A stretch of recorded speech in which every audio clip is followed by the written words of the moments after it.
La Catalogne, on peut dire, au niveau de son indépendance, à la conception de son indépendance, s'est réveillée, il faut le dire, malheureusement, cet été avec les attentats. Le côté de Rajoy, c'est que Rajoy, bien évidemment, il ne veut pas perdre la Catalogne. Pourquoi? Parce que la Catalogne, c'est la région la plus riche d'Espagne, il ne faut pas l'oublier. Si on perd la Catalogne quand on est espagnol, ça fait très très mal.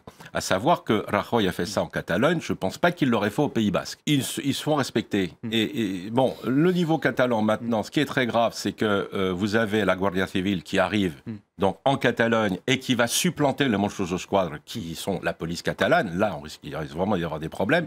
Je pense qu'on va au clash. Mais le clash, ça ne sera pas la faute de Puigdemont, le président de la Generalitat, parce qu'ils veulent un référendum. Ça sera la faute de Rajoy qui joue très mal. 70% des personnes qui habitent en Catalogne voulaient ce référendum. Ça ne veut pas dire que 70% étaient pour l'indépendance. Ils voulaient s'exprimer. Maintenant, regardez sur les images, on voit la tête de Franco. Oui, ça a des relents de franquisme en Espagne. On pensait que c'était terminé et peut-être que Rajoy est en train de rallumer un feu que l'on pensait éteint depuis longtemps. C'est simple, vous supprimez le Pays Basque et la Catalogne de l'Espagne, il n'y a plus d'Espagne. Parce que c'est les deux régions les plus riches.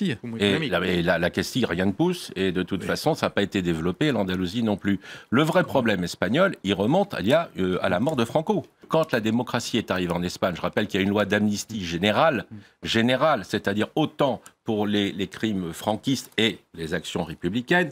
Et donc, on n'en a plus parlé. Il n'y a pas eu de débat général en Espagne à la fin des années 70. Un débat national qui aurait dû être fait, c'est-à-dire qu'est-ce qu'a été la Deuxième République espagnole? Qu'est-ce qu'a été la guerre civile? Qu'ont été les 40 ans de dictature? Ça, on a gommé, on n'a pas voulu en parler. Et aujourd'hui, eh bien, ce sont les relents de l'histoire qui reviennent. Et aujourd'hui, entre la Catalogne, c'est-à-dire entre Barcelone et Madrid, ça va être la haine.